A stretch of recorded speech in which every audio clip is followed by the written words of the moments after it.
to agon no ninga benyeni woni kala ilmu mushahada ñimme yaare a ñimme yaare njondi ngatu Allah rawke basa Allah farenda kinda nanti Allah rawke Allah farenga himbe ko ti Allah rawke nga kimbira kenni to nyi kenni to aguya ngani mi yaare nda wari bon woni kan yaara ngal len to agu mushahada kebira nga ko na ke dema ke yuwo ke kome waliyuhu Allah arabu ko mani bitiri amman himbe saunde yige nga mai gara wari arabu ken bitendi ila nur ay mira wari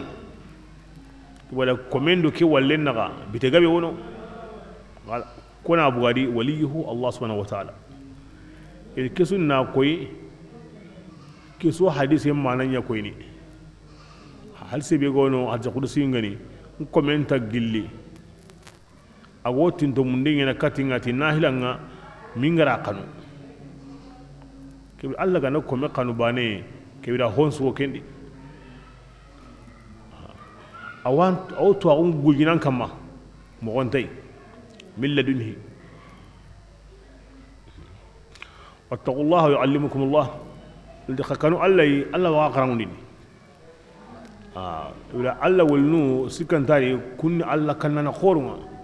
Allah ga di kanu Allah wa qaramuni bane kembira kenyime kun qarange kenta sikin da ke kitabe qara wenda ke qur'ana qara wenda qara ke qara layla anga qarawo qara ando kun wana katime iqallen yan sawan tan qallenga wattaqullaha yuallimukumullah wallahu bikulli shay'in alim qur'an da ken yakoni qakanu allaita ken ho hen qoto ta gara kenya bane Allah wa qaranni wa Allah hon sutu an qarawo wa hon sutu akarabu ngoni meti wa ngaraw nindi angel lo kontrol mani tunu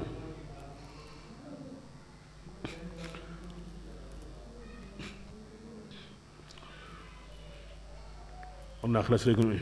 ne fami lekun bismillah wa iz birin simma ala ibrahim agati yan kama arni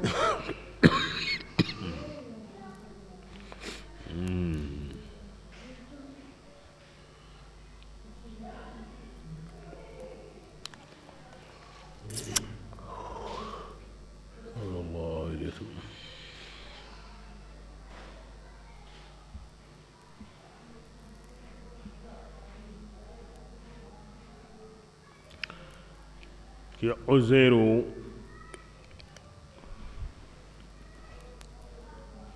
bani Israel ila ke kanu na daro mi wa dangini ikambanga itara Allah re meni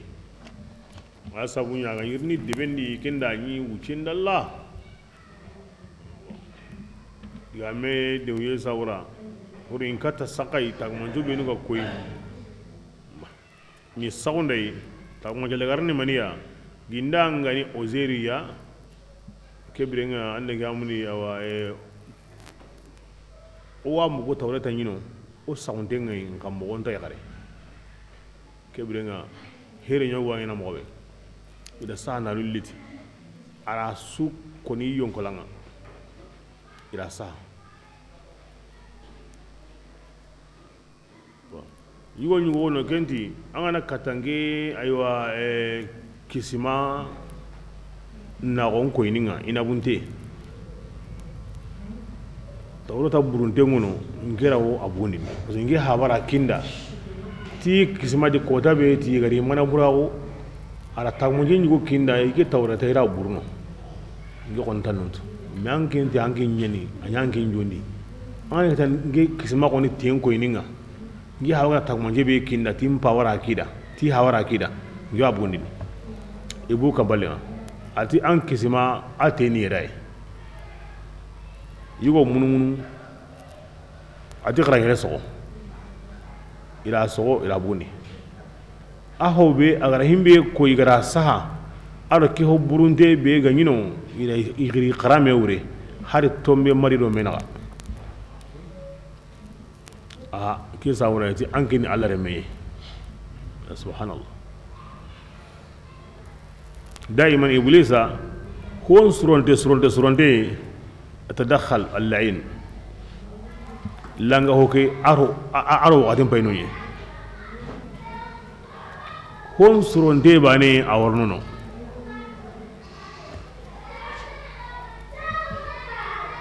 وزير ماتي إن أكو تيجي الله رميدي كين سابورا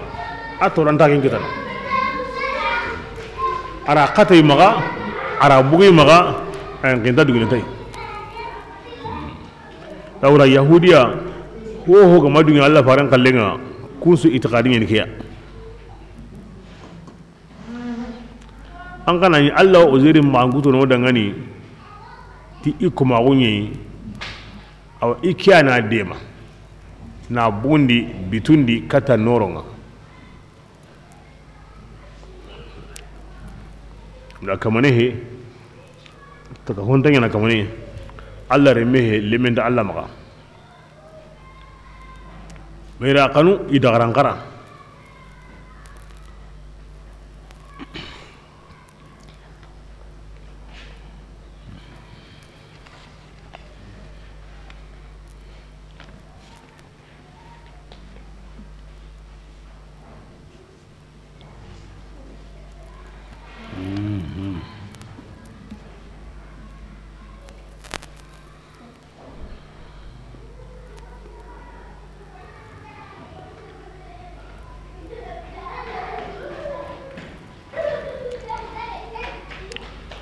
إبراهيم عليه الصلاة والسلام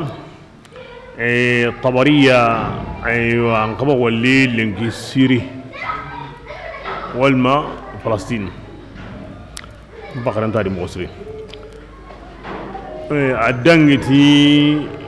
أدنجي طبرية جلاقنا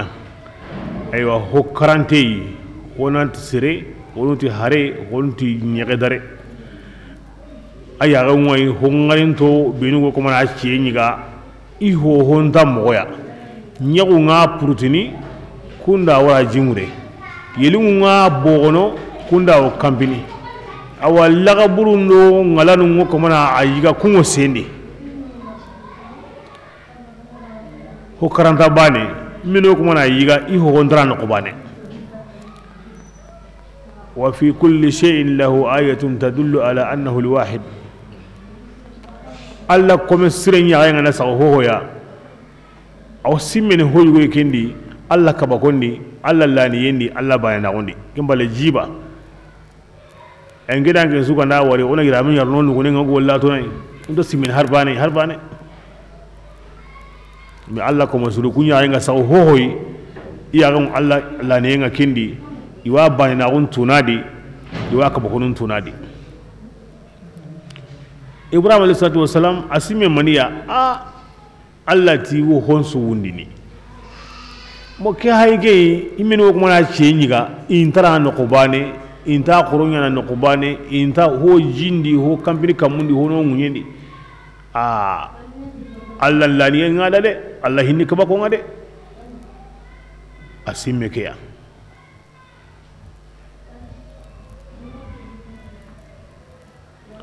allunga da keta ina wari ya renga Allah ga kemme nyana mogobe atinge wato Allah rawde ngange wa munanyi me ya renga na kemme ngari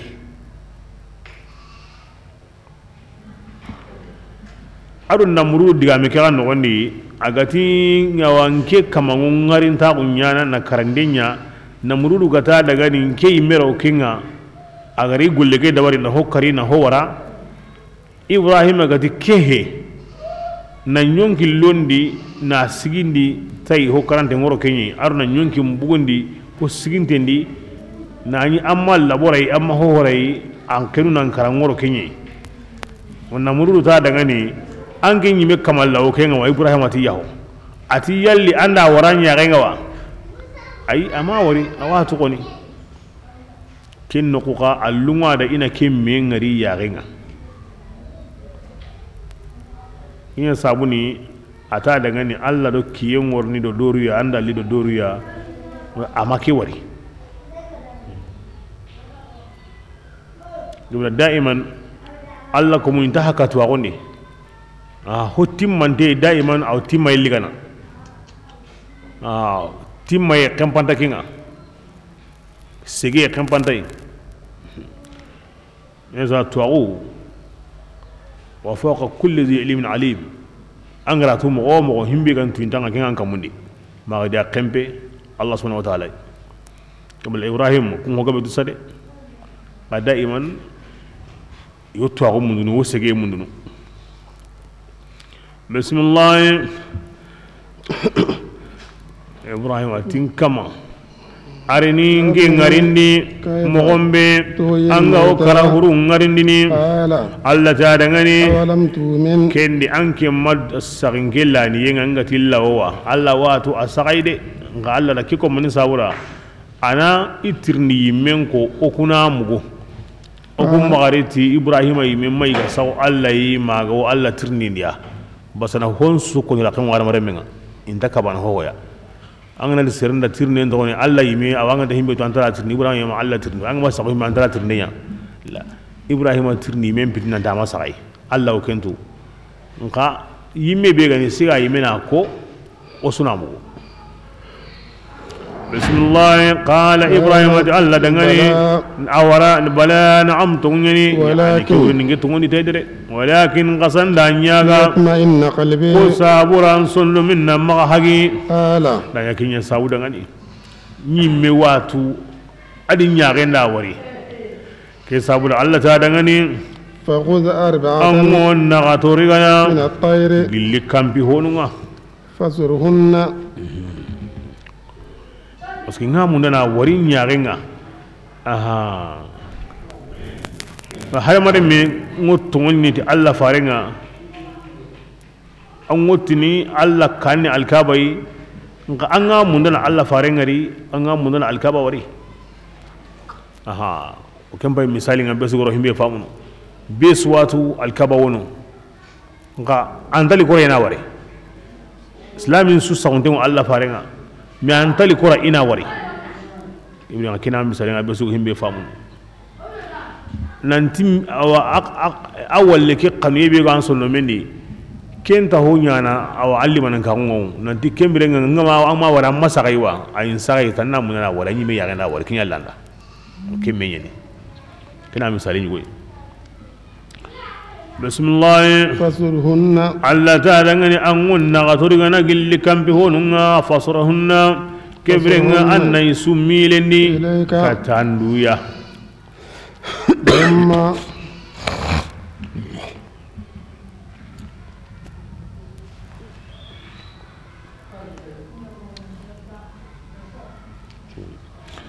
adikem balle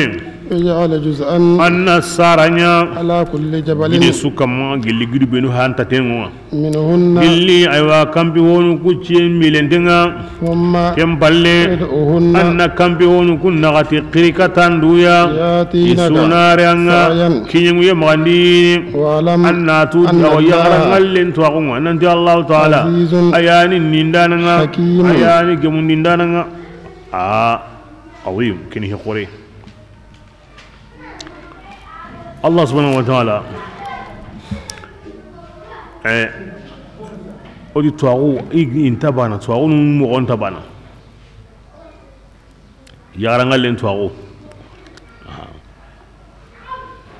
بقى دانكنا كون تواغو دي كتي يغرنغل لين تواغو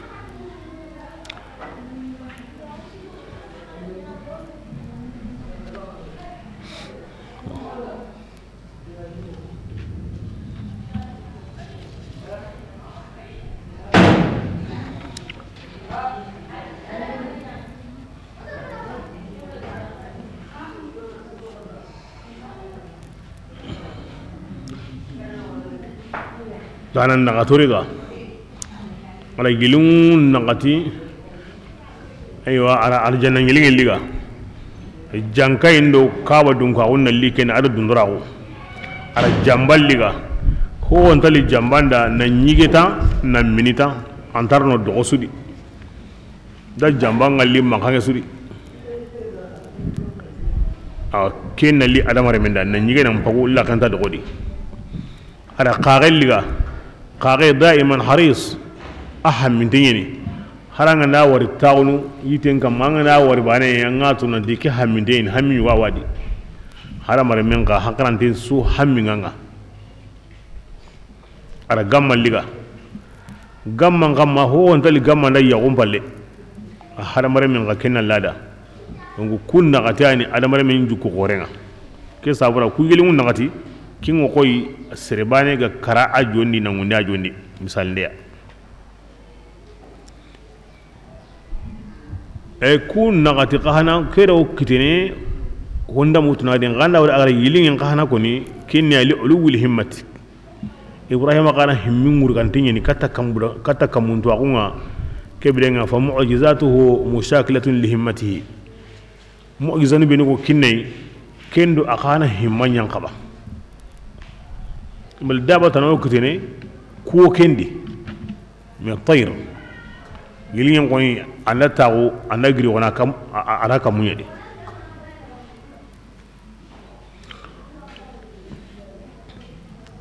ariga ni krosi ne kutu ne yintu nyami medi ne chiu nyami medi Allah gara ko mo be na awa sara wara giru benu ga wata te na awana wara kama kempalle ari siyon ko lalliga adiga sigi summa di'ahunna ilay ari qirkata duya ni to on ko ne qarire Allah gara ko mo be yati na kasaya ti worni kinyangu yema nga walli ke ciendo ke ciengo company ke ka ciengo company wo me gemme ke ciengo company wo me gemme ay me yaga wasuya cin suga no me kita wakati ke be yintun kampi bes honsu yintelanga yonkolana kunna kati wakitendi himbe ga natti me ken worni choro yonkolanga aw ken ngalla ken company nandiga himbe ga natti me ken worni choro yonkolanga aw ken ngalla ken odigana ina da sunya ke modi ay me kitendi ay me ani kursi ay me ani kutukutu ay me ani bogo ay me yana itagandi likin woni yaranga le gaba bismillah masalul ladina kewun su masala yimin maniya alla ganda kome be dema awam bakka honsu bitendi kata honsu qurayinga ken kampan kinyanda o zero qallekeya har ginde ay miaga karana ngiri ar haren karante ngari na ngiri ajondi ari nyimera kari nyimera bogo nyimera haga o ken kampan kinyande na sabu ibrahim o zero kane himbe kane ken mo exam kanan ko gonda kinga hilandi kesu masala yimena tunanti alla gati la gara ko tan worni ma saayde ma sikadi aworni ken sawon anta hiyansu anga qarna anna sa'ata atiyatun la riba fiha aworni ko mi gana saayde la gara ko tan worni awan futunu kata allan kannga awalla tunin alla kutayga bismillah مثل الذين أديم مثال مغمي ونفعني إنا برنا الله تعالى كلني كمثل حبة كم مثال بيجي لكن متداوني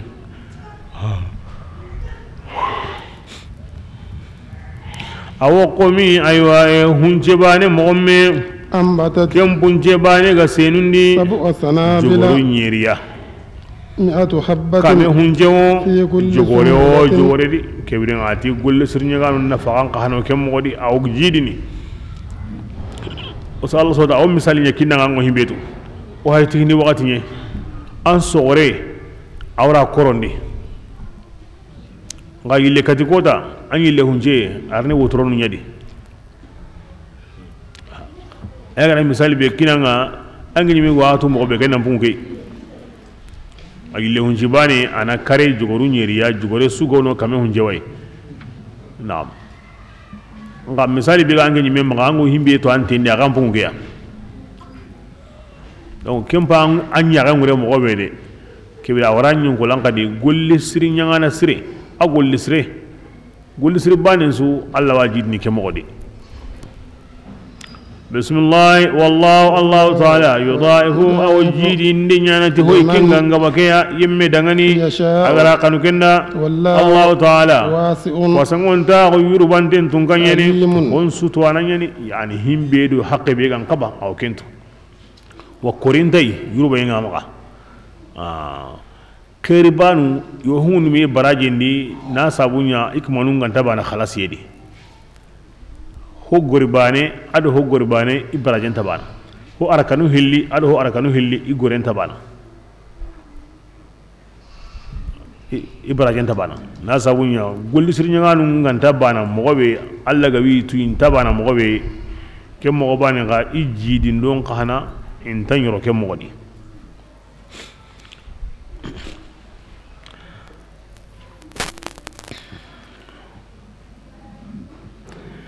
ma be sokoni alla na nyina kini nyina be gan tagilli kinya ni am posri bane wa nyina tamui yo kinya na be suda amma na hundi kinga yahtassu bihi man yasha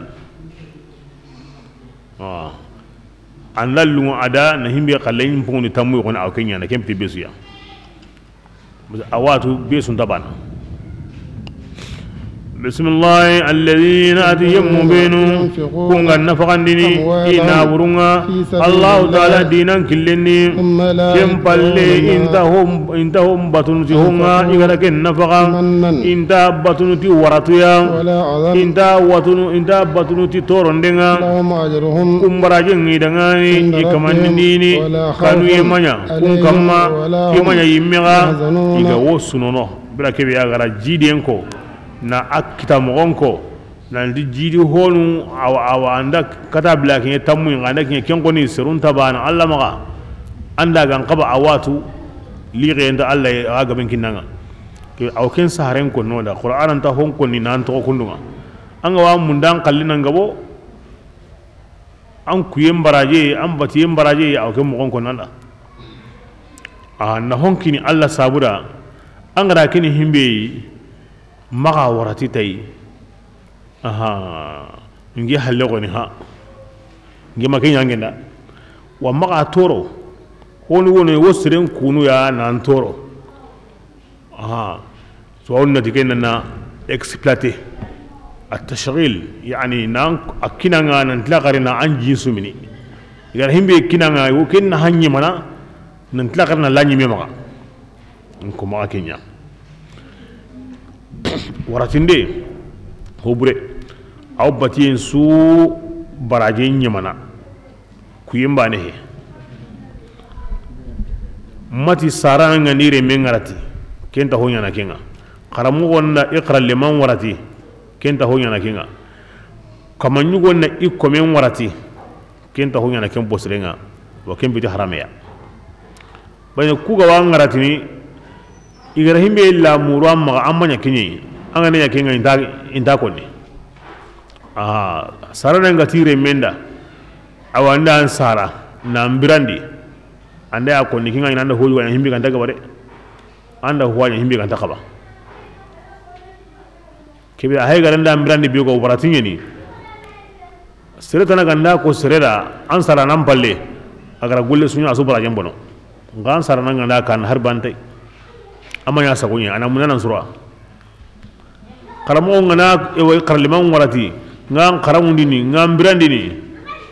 har ban tay amanya sagunya angana sagu anta ko nanda nga sereta na ganda ko aha barajan bondi ni kama nyugo ngahano ke modi bula waratu aw ku yembono ni me kusiki ganda idan ku warati antaw ni barajan harame he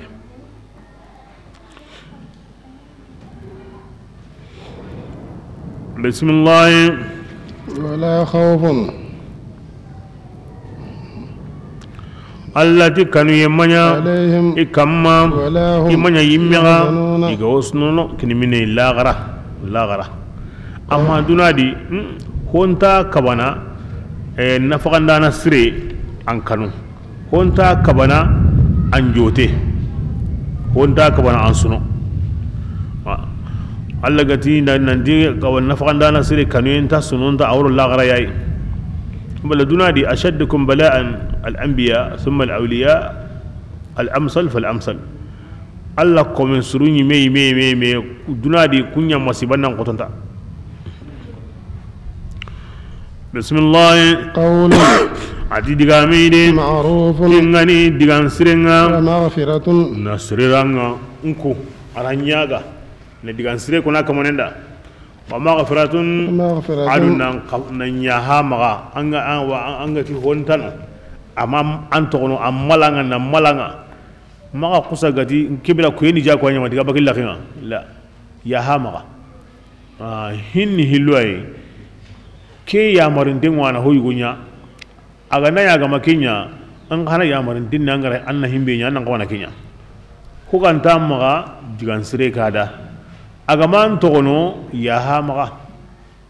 anna kawana kinya dabari khairun ati kujukunu hillim pasangunta من صدقة dina sadagandeya يتبعها toranga أذى ukem batunu والله aywa wal majragin ka wala waratin ka Allah ta'ala غني akarin dengo baka komun sadaga magade حليم wanno renyani de aha yabla na kukkoni serenda na digan sere kada garanyaga aga malanga na nyaha maga kenan pasangunda dinan ta hari anna ku kiriga san diga bagilla kenga antum gundeni ay kumba sukenga na kuna toro mana kuna warati mana diga muren kada kem pitan ken gollenga tanna to alla ko kuna da nyakundu alla lahin tan galle geide ay tago honun do ikisra hon suka hamande alla karinte ngo bakama ananyi miada ana hananyi miya kama dunadi ananyi miya kama lagara sadaqande aw masiba nyuntono sadaqande aworno ando balawun naga sadaqande awo ampaju jaraye aw kenne undini sadaqande awanga tun sahayelu ngondini kin aduna kallenga amma lagara kalle kin gabeni inshallah way go koni katakane wa halimun alla ni munyana nye aw kuma nan dangin na ma kenya an go kamana nya asewo alla da sisa anan kalle ke buga maga na su kini ke ngam munyana nye bismillah ya yammu bin kumba tungonni ya sedi kama bonondindi aga sadaqa barajinga ti waratindinga ado torandinga kama kenyele ati asrehe atla karna banganda ndange mumina ke tawo abrajem bondini maka sigi amponyante nambono de anya mo siren kanda andanya ka himbe ga garat na kanda bonore nga hana kanda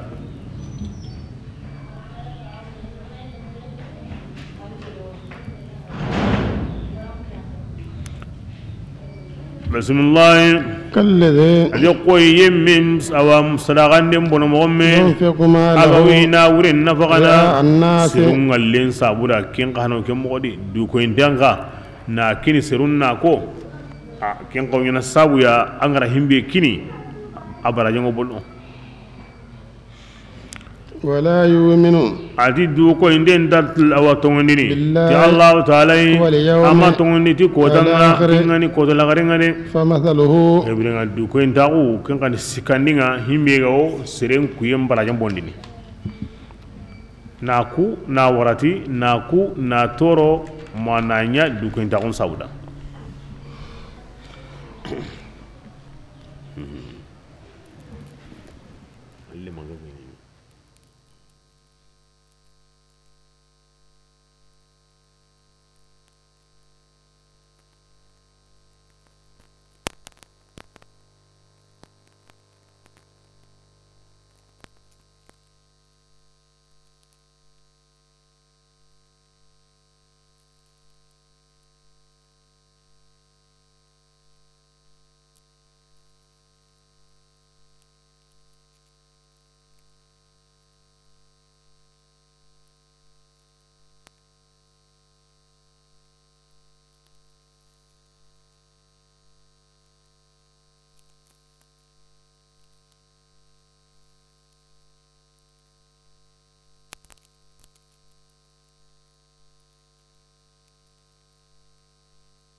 ni etse ga fay ne re ba fay ngo ikana ni ga ba afrika na ay al ni be yoro ni be yoro ni e kon be yoro ni e be etse ga fo iba tigi ne ma ne ba fay ba ba me ni dira ya ndron sikata la ba fuye sita ga blaga na ha ay ne ko ni ne ga ni ngalo ko ma wo ne ba ne bin take ko o de be ke fana bana ha ni ngalo ni ne de be ni fendo ni ne be be mun ni ne be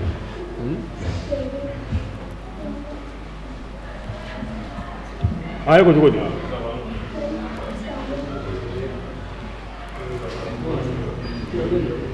ha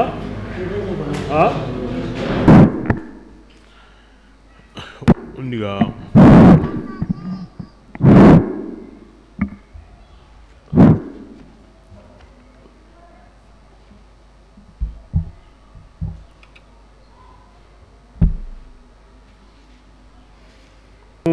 كمثل صوتون وتهلل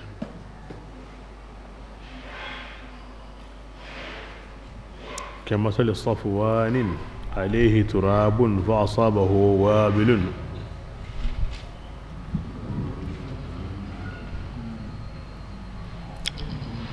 أو تقول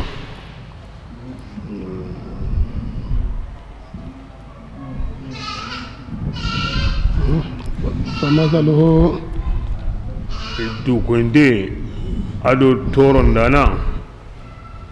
ado waratin dana in misalinga aw kome gidin bena misalinga gidin bena milge sejuraga akamma فأصابه وابل kan kore kenda kitan فتركه ahaygara gide keto صلدا akante milge ngi mogondi aro sendiga la yaqdiruna يقدرون ko horan takata على wonde شيء sumandiri mimma gilli honga kasabu. ikarakinya mimma kasabu igollide nga golle ke amanya nyaranga anda والله tien sogo na su sorondi anda ti asenu jagide nyana wure fa asabahu wabilun kan qorel libane aro bullendo senen su ko amonten diga parce que gide nyana wure an ko ni golli ngana he amana he kem mogani ga du ko inde toron dana aro aywana ni waratindana e kana kuyen o kem mo yadi anda kuyen ko niya ngana hanta ide والله الله تعالى لا يهدي القوم أن تقن كندنا كن كافرين يا ومثل الذين ادي يم غان نفقان دم مثالنا كن نفقان دنياني نابرنا الله تعالى دو يم دين دغني ارو سباتين دي دغني ان يونكننا ومثل الجنة انا خلم مثالين باي قران غندا كونغو كسرني اوا مثالين كوينا انغارن تاغوندي اني متاتي andati kemanya yimega awa مثالين كوينا اني متاتي himenu kallen sirengani du ko ndagun tadi toro den tadi uratun tadi ali kun kallen ko minna gombo بربوة aga se singan kamma أصابها وابل kamma teqi qore haygara nago ke kitan آتت أكلها nago keda ire menkini ضيفين jidi yuhilli ayi tamayni himbedi nago gumi ara kemme hillo kinai ay nasabunya aw kiyenga aw hankenga ayo aw no khurwintenga kamenga belli وإن لم يصبها وابل قل كما تقدو من دغما كتا فطل مرمونشي غندارغا اكمن دروقون تبكا بار سوران سوغاندي كمن انا قورو انه كتا او همبي فوق الحسبان اغما غو يمغا ام سغان وقتنادي من ساورا على سوران سوغاندي بلا سيبي غن نحانديا تورو ديغان تادي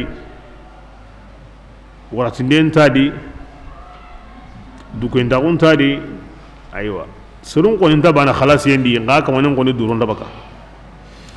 wallahu allah ta'ala basirun do quran danan yeni bima tuhunga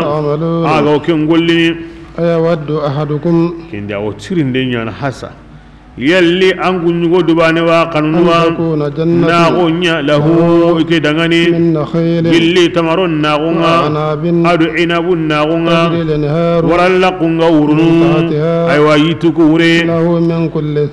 yitire min nonen suwon nago gume ke dangani fiha ke nagori krisagum baygara nago gume kita diba kuwa adangani illa hundenyani iranta golleya فأصابها إيصار كن غني أو ورنغرون بايغر الناغو ككتا فيه نار يمبين قو ورنغرو كدي فاحترقت أهيغر الناغو بي كلي كدا عند اللي بناغو أنيام ناغو أنقول لي وغاتي عند سكين الناغو باني ngande qasono le munganay bakidu de kinga ni ko ni go tambiya mungini nga kem pakati ngol wagini o la ya jopana kem pakati ngo kinyina kengo qasono lemun ngol la huyendi na o ngi tan flanga kem pakati hankendo yimben le wurunguro na na on subi alli koda seresu basam pay ga fui an hanga wakati bi an wala hene dina wakati suya akendi re mun to ko rendi gere endi o du ko ente wala tindana ado annega torondana iqana o kem go yadi serella hingo gollem baraje nga kambre lagara ko ikella hinga nyina o kenna hanga wakati be sisa aga makitare iqalla hingo baraje ke wakati be lagara interna kata kem pakati de Allah subhanahu wa ta'ala ma ho mo gondi sere kinanyi mi ngane kuini nandu hay ginanga di du ko endeya anga ti wala tindanai anga ti torondanai an kuyenna han sagana hay anga ni kunyuge wal iyaz billah na handan kuine ngade ibn abbas ati ke misali sereo serqa anyi golli siri nyanyana alla batiye alla hinkonne gollube go alla dugandini andiga mo woni kenyeta amma gri kununga mo iblis ari sangatanga nando ko musoni me ko mu benu iga ambaka alla killen kama iga ambaka alla batiyen kama iranyilla nambugo ammo ko sregeri nangara la haladi himbe ga ammo ko wure wati ke misali aw ko ndiken kama nan kada an qaso hallani an gan qabana hugga binya batiyen ni ngakem pakati kinyange mbugo watinga kinyanyilla watinga ti misali ko ni kama nan kada ngani بسم الله كذلك عادك موياني يبين الله تعالى آيان بانغاني أغدغاني أو سينانكم تتفكرون أغنى تغسي يا أيها على التفكر الله غني آيان كان التفكر همينغو فامني همينغو تغسني همينغو واتو همينغو مؤمنون دائما الله كان هينكوني على سمبن دينكواي سيدي كان تغسني ما كان فامني ما كان تينان بتي مؤمنين قرآن تحربان سورنا كندا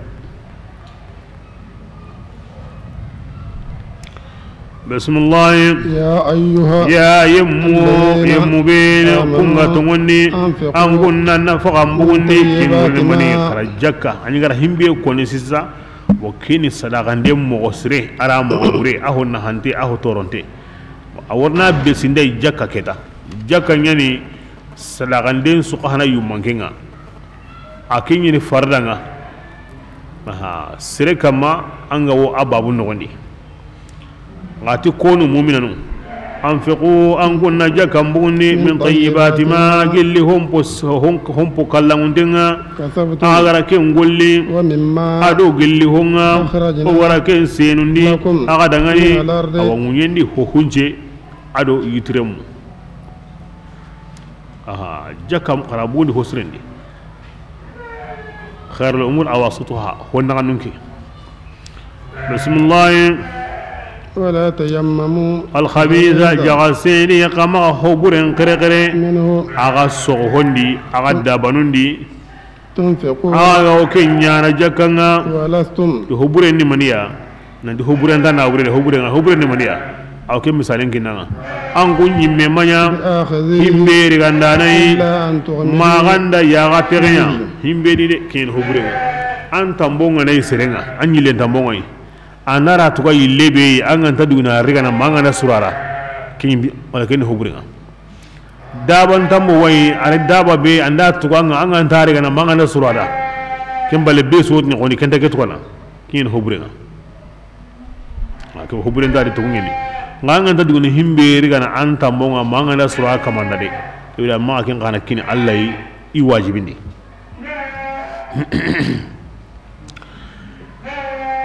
ila kin jakka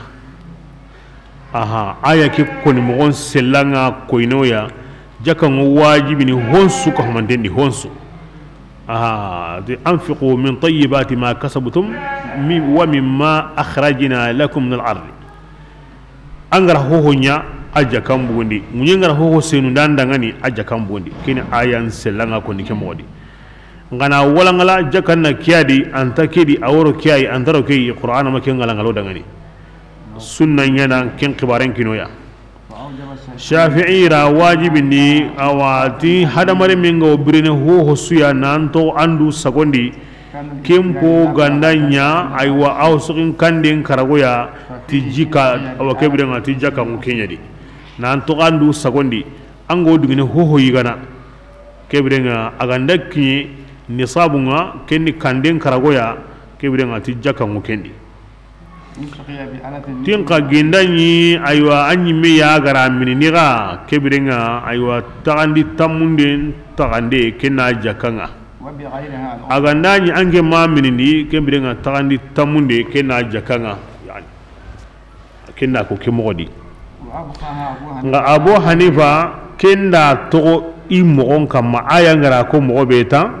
kema yillen piru jakampindi Abu Hanifa madhabin di kenni munyenga ho sendini andangani jakanga su ko mantendi awa hada mare min nyaga wayi gana de aha yitiren kan tundo yitiren kayu mangoronu buyaginu manjenu aywa ho gani yitiren me hada mare min ga wayi gana akenti awasu ko mantendi wa kenni bane dan fara be garo kutun naga kari ati angana ho kitadi anga tagani tamuya na bane wutu kenna jakanga hari aganda lo mangor le mutammi ganda ya maga banna jakanga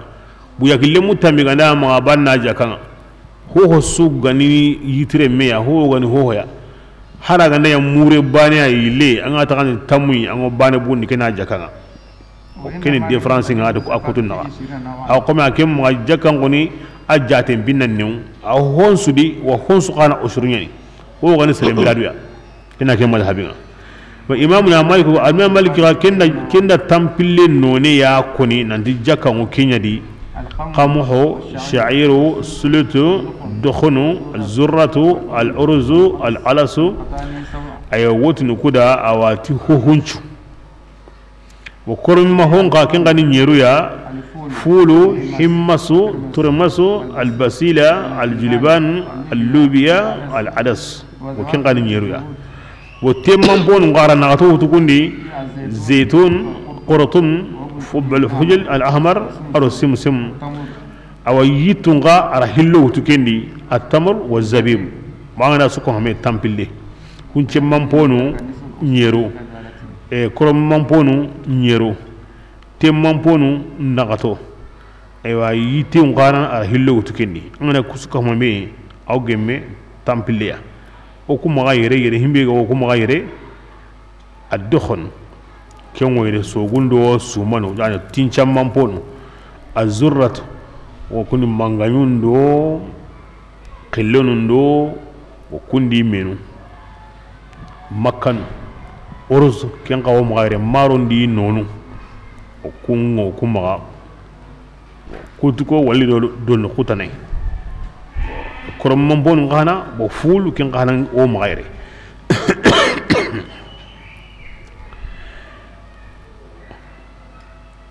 ma tem mambon bi ara kun koni ho honta ko magayre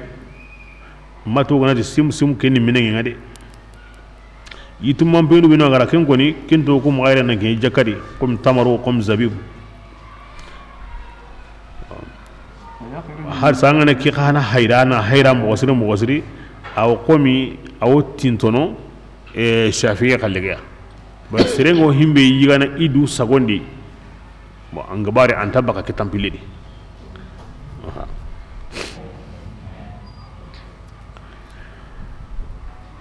kebirenga aywa keni jakango himbe nundi aywa ken wureni yitire muku mbangoro nundo buyaki nundo na masanu okuma habindi jakanta kundi e wosere mbirandini ngiranda sayni jakanti di nanti na yi me jate na jakambundi ngabari an jagunga ndai kebirenga an jagundi honyeni agorenya jakambaka kenta ko ango jakambaka ay me jatindi bo ko be hayge an na kuso na kukita ango jakambaki di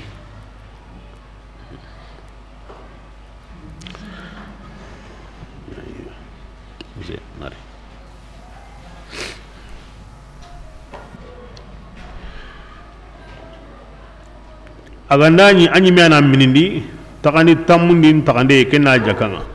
agandani ganyi me ma minindi kebirenga takani tamundi ango kembuni kenna jakanga gindai aga hunce mampon puncenga kinye kande ke karagoya walma temampo himbe gani temampo kana kem puncenga kinye kande ke karagoya e kande bi hayo kuma na koni siza jakan jepe mina madina bo bajinan ko kande yiwa nyi maga iwa qilli ti wusq ibra ken kande bo ken karago daiman angana ko aga jepe no mobe an ken ko ni hina bo imagri iwa amu den jatene no himbe nda ya konni to anay ikitabe ndi ken debe nga ago gemme haqebe hun kan jindo honga kunga konni oku magayre a hunce nganda mude binga nda yo onati kamu siki mure bo kilo hilli mure ile ke wure nda kamu tumi mude baga ho hunce kebire nga anwa jaka bunyi an sumanda baga man sogenda baga man nyel gonda baga man manganyenda baga wa hakaza an sumanda an sogenga na baga sogen bane ma baga sogenya kamun nagati kilo ya sumanya kamu hilli kilo ya kin sine bane yani kago bane nogondi an pakare to soge ke hakendi sumanga nakati ginai sogenga ma baga anga kapai i hilli ganda kamu tumi kilo baga kebira nga jaka ngadi ajjakani maniya angabari okunta minni kamenya wa minni tagandi tamundi yawre maniya angana kamuku tumi kilon tagani so tamiya ga beso maniya manmi tandume kenguran tandume kilo kenni ajjakanga kata bla kenye nga jakanta nga kenya halle kenga sa ho ndaka hay hari mure bana kana ka hanga jakam buni muru wi naka hanga jakam buni me kata bla kenye ni sabunga jakantai nganda kinya bane jakangai woni ya hay ntadi waqsun takendi kenjendi bate ndano angana yuken kenje hakke be ngana jawawre akahana wutu anna kana kenje gari ana banywara ntagondi awana kanjina yillari hakke be go jurubini wo kenta kanjina gari honna ken wutu di kanjini bateni kem da Allah kallenga wajaka mo wajibini gilli birake be andake tekenche ya jaka mo wajibini gilli kem pakati an soge man suma ma amman ganye birake be anga wa borto na kini dabanunga gilli kem pakati anga na himbe kini dabanunga am pakara to gadi limunu ngana himbe tegenci am pakara to gadi anda gulinga nun tukati himbe ya am pakara to gadi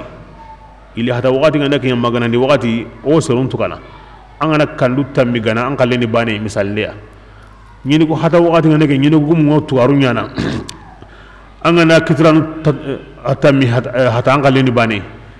kem bane be hay kinni tuarunga ajja kana ngin tegume akama am pakara to wala na jadi kapangalenga da banungo himbe yiganadi yiligane mpakati ango himbe kinni harunga asujaka ngadi oganda koronyo na horoyo kenna bo wona kiniya ango yorni kandi ando honari ampakanto ad jaka ngadi ni to kamana yilen katu idigana saga dengo himbe yigana gendendi kengo ni jakanta kama ngaken kana ngana ho korona kiniya ampakata to adi jaka ngadi parce que aga kinye tegenche bane anga na hoho bugari aganda budda banu nyigan kallenga ni to golli ndi go himbe purtini kembina kemba ana jakantan kama kembala anyi mego himbe kinniya asu jakanga tugaro asu jakangono kin hunje a jakang serni akhira to wadi jaka kini mbala ho buri qore amma sibango logene junubu nun gabene junubu nu benu masibango besu lugu lono jaka kini mbala on takhe wadi junubu nu yor wadi yo kembene golli buri nyanga nambane nga junubu nu benu gono aw golli buri nyanga nan kitana aw besu kitana dambate jaka kini mbala on takhe wadi ba jaka kini mbala on yana sabuya kamengo korono o ken torango sere kitana jaka nga wamaga aw hokitana jaka nga dahimbe maga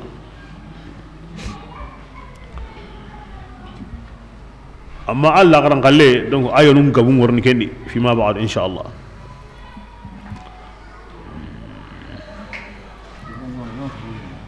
wamu oh suri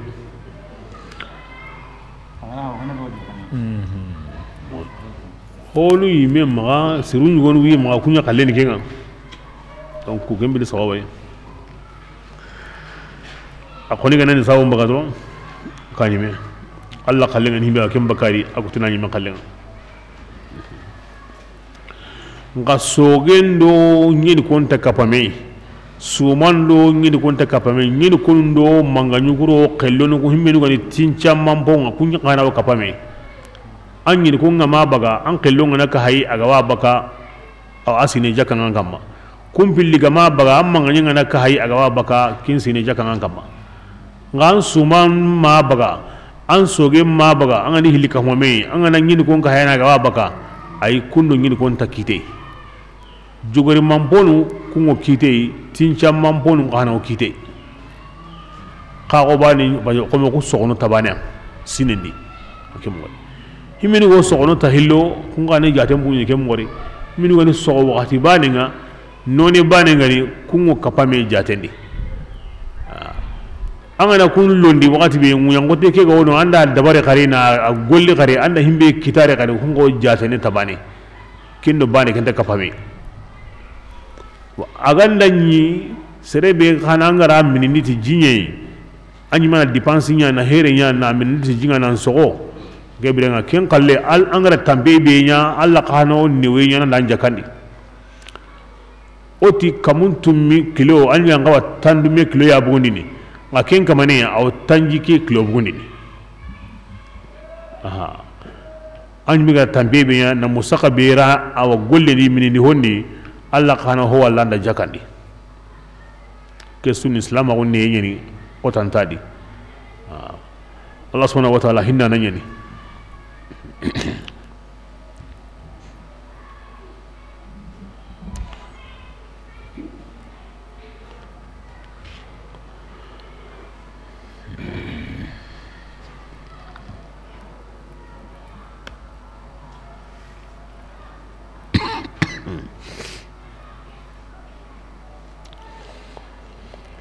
بسم الله